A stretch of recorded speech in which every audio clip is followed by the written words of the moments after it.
Hello दोस्तों, मैं प्रसन्नित रवानी और आप सभी का मेरा यूट्यूब चैनल प्रसन्नी क्लास में बहुत बहुत स्वागत है। और आज का मेरे इस वीडियो का टॉपिक है संख्या की पहचान। जी हाँ दोस्तों, आप सभी इस वीडियो में देखने वाले हैं कि संख्या की पहचान, अर्थात संख्या को हम लोग इसमें जानेंगे कि जो सम संख्याएं, विषम संख्याएं, इस तरह की जो संख्याएं हैं, संख्याओं का परिभाषा क्या है और हम इसे कैसे समझ सकते हैं। तो चलिए बढ़ते हैं वीडियो में आगे की ओर। तब तक के लिए आप इस वीडियो को अपने दोस्तों को जरूर एक शेयर कर दें।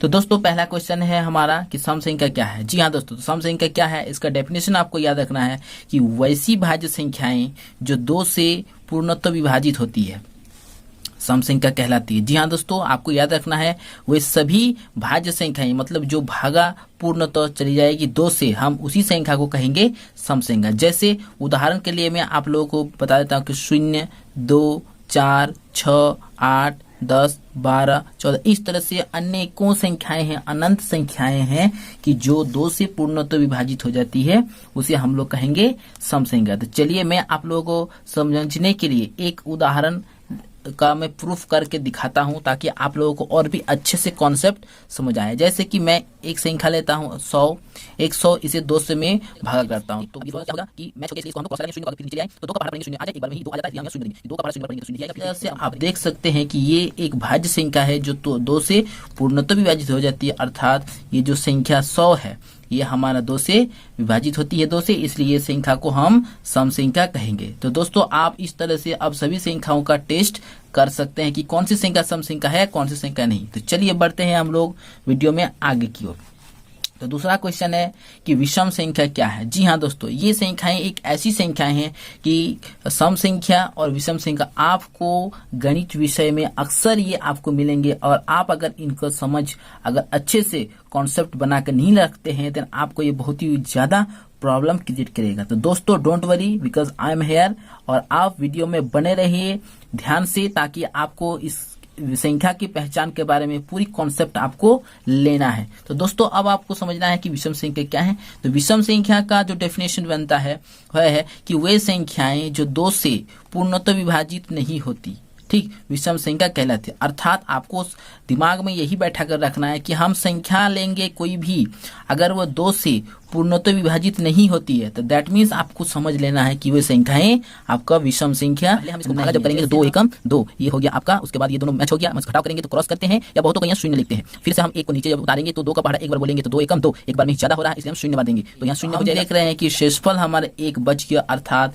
ये जो संख्या 21 है ये हमारा पूर्णतः 2 से विभाजित नहीं होती, अर्थात ये संख्या 21 जो है आपका विषम संख्या है। तो दोस्तों, मैं समझता हूं आपको विषम संख्या समझ आ गया होगा। तो बढ़ते हैं आप लोग के लिए मैं अगला नंबर की ओर, और इसका जो विषम संख्या के जो उदाहरण है वो भी आप लोगों को मैं बताता हूं ताकि आप लोगों को और आसानी से समझ आए। जैसे कि 1, 3, 5, 7, 9, 11, 13, 15, 17 और भी संख्याएं 1001, 1005, इस तरह से अनेकों संख्याएं हैं। तो मैं आप लोगों से चाहता हूं कि आप लोग कोई इन सभी विषम संख्याओं को छोड़कर कोई 2 और विषम संख्या का उदाहरण आप कमेंट बॉक्स में जरूर कमेंट करके बताएं। बढ़ते हैं हम लोग आगे की ओर। अगला है अभाज्य संख्या क्या है। जी हाँ दोस्तों, अभाज्य संख्या क्या है, ये संख्याएं जो है आपको थोड़ा सा ध्यान पूर्वक समझना चाहिए ताकि आपको ये और आसानी से समझ आए। तो अभाज्य संख्या नाम से ही क्लियर है, अभाज्य मतलब जो भागा नहीं जाने वाला, अर्थात तो क्या है इसके पूरी कॉन्सेप्ट। तो चलिए देखते हैं। तो वे संख्याएं जो केवल एक और स्वयं से पूर्णतः विभाजित होती है, ठीक है दोस्तों, आपको यही समझ कर रखना है कि वैसी संख्याएं, ठीक है, जो केवल एक से और उसी संख्या से पूर्णतः विभाजित होती है अभाज्य संख्या कहलाती है। जैसे कि आप यहाँ उदाहरण में देख सकते हैं कि उदाहरण पे यहाँ पर है आपका 2, 3, 5, 7, 11, 13, 41, 47, 53, 59, 67, ये सभी संख्याएं जो है सिर्फ और सिर्फ एक से विभाजित होती है और किसी भी संख्या से विभाजित नहीं होती है। तो ये संख्याएं जो है आपका अभाज्य संख्या कहलाती है। जैसे कि मैं आप लोगों को दिखाता हूँ कि एक संख्या में लेता हूँ यहाँ पर 47।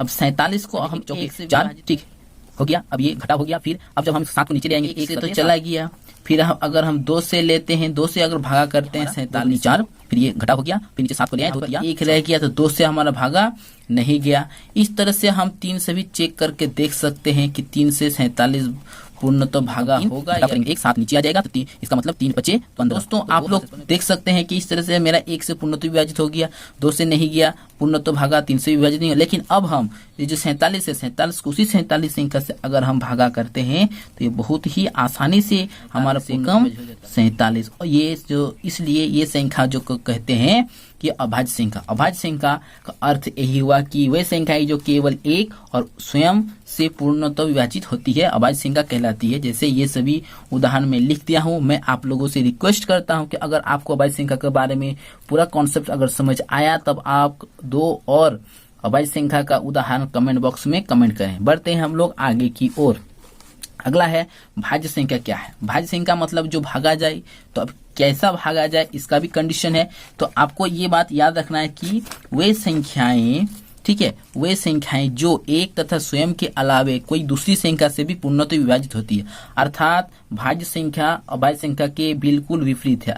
भाज्य संख्या में जो है आपका एक और स्वयं के अलावे भी कोई दूसरी संख्या से भी पूर्णतः विभाजित होती है, तो वही संख्या कहलाती है आपका भाज्य संख्या। जैसे 4, 6, 8, 9, 10, 12, 14 ये जो संख्याएं हैं एक से तो भागा जाएगा ही, ठीक है, एक से तो पूर्णतः भागा हो जाएगा। उसके बाद ये 2 से हो सकता है, 3 से हो सकता है, 4 से हो सकता है। मीन्स कहने का अर्थ है 1 से भागा जाएगा और उसी संख्या से तो भागा। जैसे हम उदाहरण लेते हैं एक संख्या 10, तो 10 जो है हमारा 1 से भागा चला जाएगा बहुत ही आसानी से। आप देख सकते हैं 2 से भी भागा जाएगा 10, 2 बचे 10, और 10 से भी चला जाएगा क्योंकि 10 एकम 10। तो कहने का अर्थ ये कि 1 से भी भागा जाएगा, दी हुई जो संख्या है उसी संख्या से भी पूर्णतः भागा हो जाएगा।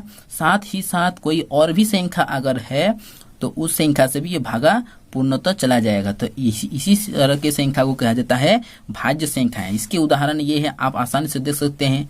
तो आपको समझ आए तो क्या करना है, जी हाँ, तो आपको कमेंट में भाज्य संख्या के भी 2 उदाहरण आपको देने हैं, तब मैं समझूंगा कि आपको संख्याओं के बारे में आपको पूरी समझ आए। तो दोस्तों बने रहे वीडियो में और चैनल को सब्सक्राइब करके बेल बटन को ऑल दबाना ना भूलें, ताकि आपको मेरे इस तरह के हर लेटेस्ट वीडियोस का अपडेट सबसे पहले मिले। तो बढ़ते हैं हम लोग वीडियो में आगे की ओर। 5वां है कि प्राकृतिक संख्या क्या है। जी हाँ दोस्तों, प्राकृतिक संख्या क्या है।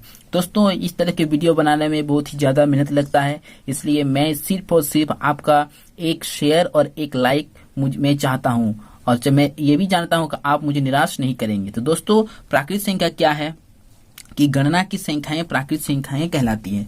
जैसे कि हम लोग काउंटिंग करते हैं कि 1, 2, 3, 4, 5, 6, 7, 8 इस तरह की, ये सभी जो गणना की संख्याएं हैं वे प्राकृतिक संख्या कहलाते हैं। जैसे कि 1, 2, 3, 4, 5, 6, 7, 8 से लेकर अनंत तक प्राकृतिक संख्याएं का अंत कभी नहीं होता है। लेकिन आपको एक बात जरूर याद रखना कि सबसे छोटी प्राकृतिक संख्या कौन सी है ना, 1। जी हाँ दोस्तों, ये क्वेश्चन अक्सर पूछे जाते हैं और आपको दिमाग में इसका कॉन्सेप्ट बनाकर रखनी है। तो बढ़ते हैं हम लोग आगे की ओर। 6वां है कि पूर्ण संख्या क्या है। पूर्ण संख्या क्या, पूर्ण संख्या जो क्या है इसका आंसर आपको कॉपी में नोट कर रखना है कि प्राकृतिक संख्या जो अभी हम लोग यहाँ समझें कि शून्य के साथ मिलकर पूर्ण संख्याओं का एक संग्रह बनाती है। अर्थात प्राकृतिक संख्याओं को हम लोग समझे कि 1, 2, 3, 4 ये सभी गणना की संख्याएं हैं। तो ये शून्य के साथ अगर मिल जाए तो ये क्या जो एक संग्रह बनाती है संख्याओं का, तो ये संख्याएं जो है आपका पूर्ण संख्याएं फिर कहलाती है। ठीक है दोस्तों, आपको याद रखना है कि सबसे छोटी पूर्ण संख्या है 0 और सबसे बड़ी ये तो कोई भी नहीं बता सकते, क्योंकि पूर्ण संख्या का भी कोई अंत नहीं, अर्थात अनंत तक ये चलती रहती है। तो बढ़ते हैं दोस्तों हम लोग आगे की ओर। अगला है कि ऋणात्मक संख्या क्या है। जी हाँ दोस्तों, ऋणात्मक अर्थात जिसे कहा जाता है कि निगेटिव।